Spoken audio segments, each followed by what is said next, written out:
찬송가 418장입니다. 418장 찬양하겠습니다.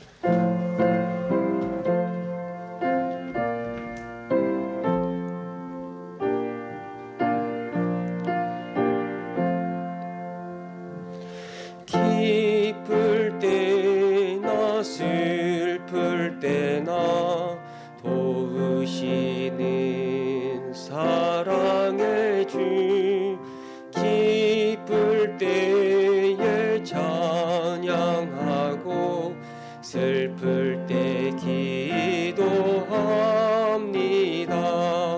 사랑의 우리 주여 위로하소서. 임마누엘의 주여 새 힘 주소서. 병들 때나 괴로울 때 도우시는 위로의 주, 믿음으로 간구하니 연약함 고쳐주소서. 사랑의 우리 주여 위로하소서. 임마누엘의 주여 새 힘 주소서. 바쁠 때나 고달플 때 도우시는 능력의 주, 힘이 없고 지칠 때에 내 손을 잡아주소서. 사랑의 우리 주여 위로하소서. 임마누엘의 주여 새 힘 주소서. 아멘. 우리 이번에 여름 사역을 위해서, 우리 교육부서의 여름 행사를 위해서 함께 기도하겠습니다.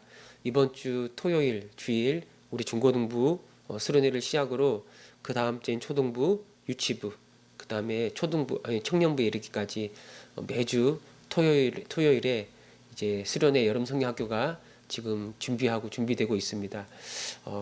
코로나로 인해서 현장에서 우리가 또 외부로 나가지 못하지만 영상으로 비록 드리지만 그 영상으로 드리는 그 모든 수련회 일정 안에서 우리 사랑하는 자녀들이, 또 우리 젊은이들이 하나님의 음성을 듣고 하나님의 은혜를 깊이 깨달을 수 있는 그런 복된 시간들이 되게 해달라고, 비록 우리가 현장에 모이지 못하지만 이 영상의 만남을 통해서 저들의 믿음이 쑥쑥 자라갈 수 있는 그런 귀한 은혜의 잔치가 되게 해달라고, 하나님 우리의 교회에 허락한 어린 자녀들 한 영혼도 잃어버리지 않도록 이번 여름 사역 가운데 큰 은혜를 베풀어 주옵소서. 우리 한번 이를 기억하면서 기도하겠습니다. 하나님 아버지, 이번 여름에 코로나로 인해서 비록 영상이지만 온라인이지만 수련회 성경학교를 갖고자 합니다. 이를 위해서 기도하며 준비해온 우리 사역자들과 우리 교사들에게 더 큰 능력으로 함께 하셔서 잘 감당하게 하시고, 우리 아이들 비록 보이지 못하지만 집에서 영상으로 참여하면서 하나님의 크신 은혜를 경험할 수 있도록 도와주옵소서. 기도하게 하옵소서. 주의 말씀을 사모하게 하옵소서. 살아계신 주님을 만나게 하옵소서. 그들의 심령 가운데 은혜가 부어지게 하셔서 살아나게 하시고 하나님의 영광을 향하여 나아갈 수 있는 우리 어린 자녀들이 되게 하여 주옵소서. 그들의 몸이 커나가고 키가 자라가는 것처럼 하나님을 사랑하는 마음도 자라가게 하시고 믿음도 쑥쑥 자라가게 하셔서 이 어려운 시대에 하나님을 기쁘게 하고 하나님의 마음을 시원케 해드릴 수 있는 하나님의 사람으로 자라가게 하여 주옵소서. 하나님 모든 일정을 통해서 우리 교회에 속한 어린 자녀들 청년부에 이르기까지 한 영혼도 잃어버린 바 되지 않기를 원합니다. 주님을 향한 믿음이 더 굳세어지게 하시고 이 예측할 수 없는 이 불확실성한 가득한 이 시대 속에서 하나님을 믿고 신뢰하는 삶이 가장 복되고 가장 안전하며 가장 의미 있는 삶임을 알게 하여 주셔서 믿음의 길을 걸어가는 우리의 모든 어린 자녀들이 되게 하여 주옵소서. 아멘. 주님, 하나님 아버지, 이번 여름에 온라인으로 영상으로 여름 성경학교 수련회를 갖고자 합니다. 이번 주일부터 중고등부가 이제 수련회를 시작을 하고 매주 일정으로 모든 여름 성경학교 수련회가 진행되는데 하나님께서 함께해 주셔서 비록 현장으로 모이지는 못하지만 현장 못지않는 아니 그 이상의 하나님의 크신 은혜가 우리 어린 심령들 가운데 부어지게 하시고 저들의 마음을 열고 주님을 영접하고 주 앞에 엎드려 기도하며 하나님의 영광을 위하여 다시 일어설 수 있는 우리 어린 자녀들이 되게 하여 주옵소서. 저들이 커나가고 키가 자라가는 것처럼 하나님을 사랑하는 마음과 하나님을 향한 믿음도 쑥쑥 자라가게 하여 주셔서 이 어두운 시대에 이 세상이 감당할 수 없는 하나님의 귀한 사람으로 계속해서 아름답고 멋지게 자라갈 수 있도록 주님 인도하여 주옵소서. 함께 하실 것을 믿습니다. 감사드리며 우리 주 예수 그리스도의 이름으로 기도합니다. 아멘. 우리 말라기 말씀 보겠습니다. 말라기 2장 우리 15절에서 16절 말씀 한 번 더 보겠습니다. 말라기 2장 15절에서 16절 말씀. 우리 한 절씩 말씀 교독하겠습니다. 그냥 말씀 같이 읽겠습니다. 15절 16절. 그에게는 영이 충만하였으나 오직 하나를 만들지 아니하셨느냐? 어찌하여 하나만 만드셨느냐? 이는 경건한 자손을 얻고자 하심이라. 그러므로 내 심령을 삼가 지켜 어려서 맞이한 아내에게 거짓을 행하지 말지니라. 이스라엘의 하나님 여호와가 이르노니 나는 이혼하는 것과 옷으로 학대하는 자를 미워하노라. 만군의 여호와의 말이니라. 그러므로 너희 심령을 삼가 지켜 거짓을 행하지 말지니라. 아멘. 하나님이 이스라엘 백성들의 그 봉헌물, 하나님께 드리는 그 물질들을 받지 않는 이유가 무엇인가? 하나님이 이 어려서 맞이했던 아내를 이스라엘 백성들이 버렸을 때 그 어려서 맞이했던 아내를 버리고 그 아내를 학대하고 이방 여인들과 결혼했기 때문이라고 하나님이 말씀하고 계십니다. 그들은 하나님 앞에서 언약을 맺었기 때문에 하나님이 증인이 되는 거예요.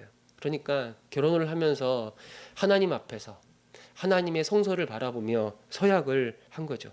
한평생 내가 이 여인의 돕는 자로, 이 여인을 사랑하는 자로 살겠습니다. 그렇게 약속했지만 그 약속을 깨뜨리고 다른 이방 여인을 맞이하게 된 거예요.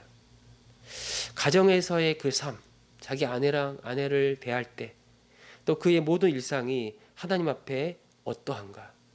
아무리 아주 그럴싸한 어떤 종교적인 의식을 치르고 아주 많은 아주 값진 것을 가지고 하나님께 나아간다 하더라도 어떤 종교적인 열정으로 마음을 다해 제사를 드리고 예배를 드린다 할지라도 그 삶의 영역에서 그 삶의 현장에서 하나님을 경외하지 않고 이 불순종 가운데 살아가고 자기 이웃들을 자기가 사랑해야 될 사람들을 마음을 다해 섬기지 않는다면 하나님은 그 사람의 제사와 그 사람의 예배와 그 사람의 봉헌물을 받을 수가 없는 거예요. 우리는 하나님 앞에 우리 삶을 드려야 됩니다. 네, 하나님께 우리 삶을 드려야 돼요. 근데 보이지 않는 그 하나님을 우리는 어떻게 섬기는가? 바로 내 눈앞에 보이는 형제와 자매, 내 지체들, 내 이웃들을 마음을 다해 섬기고 사랑하면서 바로 하나님을 향한 우리의 마음, 우리의 믿음을 고백하는 거예요. 그러니까 하나님을 사랑하는 것과 하나님을 믿고 의지하며 하나님을 사랑하는 것과 내 이웃을 내 몸처럼 아끼고 사랑하는 건 아주 서로 연결되어 있다라고 말할 수가 있는 거죠. 그래서 하나님을 사랑하고 정말 하나님께 헌신하는 사람들은 자기 이웃을 섬기고 그들을 위해 자기 삶을 내어줄 수가 있는 겁니다. 그러나 이스라엘 사람들은 그러지 않았다는 거예요. 하나님을 사랑한다, 하나님을 믿습니다, 하나님을 경외합니다 라고 말하면서 온갖 제사를 다 드림에도 불구하고 정작 그들의 일상에서는 하나님의 형상으로 만들어진 다른 지체들을, 이웃들을 사랑하지 않고 자기 아내를 섬기지 않고 학대하고 그런 버리는 일들이 일어나고 있었다고 말씀하고 있습니다. 15절에 보니까 특별히 가정과 관련해서 하나님은 그 백성을 오직 하나로 만들었다라고 이야기하고 있어요. 15절, 하나님은 영이 충만하시다. 영이 충만하신 그 하나님께서 사람을 오직 하나로 만드셨다. 여러분, 창세기 1장을 보면 사람은 하나님의 형상으로 창조가 되었어요. 그러니까 하나님의 그 형상, 하나님의 형상을 반영하는 존재가 사람이니까 온전한 사람을 보면 하나님은 어떤 분이시구나, 그 하나님의 형상을 온전한 사람을 통해서 볼 수가 있는 거예요. 특별히 하나님이 하나님의 형상으로 사람을 만들었다고 말할 때 남자와 여자를 만들었다라고 말씀하시는 거예요. 그리고 창세기 2장에 가면 이 남자와 여자를 어떻게 창조하셨는지를 좀 더 사람의 관점에서, 다른 관점에서 보여주고 있는 거예요. 먼저 남자를 만들 때 그 코에 생기를 불어넣어 이 생명이 되게 하셨다라고 말하는 거예요. 그러니까 하나님의 영을 불어넣어서 살아있는 자가 되게 하셨는데, 그 살아있는 자로서의 그 절정, 이 하나님의 사람으로서의 그 절정이 무엇이냐면 바로 남자와 여자를 창조하신 것까지 나아가게 되는 거예요. 그러니까 남자뿐만 아니라 여자를 또 창조하셔서 둘이 한 몸이 되게 하신 것, 이것이 하나님의 형상의 절정이다라고 말씀하는 겁니다. 그러니까 두 사람이, 남자와 여자가 한 몸이라는 걸 보여주기 위해서 남자가 잠들어 있을 때 그 몸에, 성경에서는 갈비뼈라고 나오는데 이 갈비뼈가 몸의 부분이에요. 거의 절반 이상의 부분을 떼어서 여자를 창조하셨다라고 말하는 거예요. 그러니까 이 아담이 하와를 보면서, 여자를 보면서 내 뼈 중에 뼈요, 살 중에 살이다라고 말한 게 그게 맞는 말이죠. 하나님이 그 몸의 일부를 취하여 아내를 만들었고, 그래서 도저히 분리될 수 없는 한 몸이다라고 그렇게 고백하는 거예요. 바로 이게 한 몸으로서 존재하는 사람인데 이게 하나님의 형상의 아주 절정이다라고 성경은 말씀하고 있는 거예요. 그 다음부터 사람은 어떻게 태어납니까? 사람의 몸을 통해서 이 세상에 태어나는 거예요. 첫사람이었던 아담 이후에 하와도, 여자도 아담의 몸의 일부를 통해서 이 세상에 태어났고, 그 이후에 태어나는 모든 사람들이 사람의 몸을 통해서 이 세상에 태어나게 되는 거예요. 이건 원래 사람은 한 몸이다라는 걸 우리에게 가르쳐주는 말씀이라고 우리 생각할 수가 있는 거예요. 그러니까 이 하나님의 형상의 이 절정, 하나님의 영광을 드러내는 가장 절정의 모습이 무엇이냐? 남자와 여자가 한 몸이 되어 살아가는 것. 서로 각기 다른 두 인격이지만 한 몸으로 존재하면서 서로 분리될 수 없는 존재. 이건 바로 하나님의 영광을 드러내는 거라고 말씀을 드리는데, 바로 이 삼위일체 하나님, 성부 하나님, 성자 예수님, 성령 하나님, 그러나 각기 다른 위격을 가졌지만 하나님은 한 분이신 거죠. 이 삼위일체 하나님의 그 영광을 반영하는 존재가 이 사람밖에 없다라고 그렇게 성경은 말씀하고 있는 거예요. 그래서 이 남자와 여자가 서로 한 몸이 되어 서로 돕는 자로 살아갈 때, 그때 하나님의 영광이 나타나고 하나님이 어떠한 분이신지 온 만방 가운데 선포되고 드러나는 거라고 우리는 알 수가 있는 겁니다. 왜 하나님이 이렇게 하셨는가? 하나님의 뜻이 있습니다.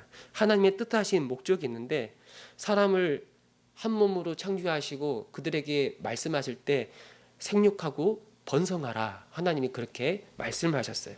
생육하고 번성하는 것, 그러니까 하나님의 형상을 반영하는 한 몸 된 하나님의 사람들이 온 세상 가운데 충만하기를 원하시는 것, 바로 이것이 하나님이 한 몸으로 이 세상에 사람을 만드신 하나님의 목적이라는 거예요.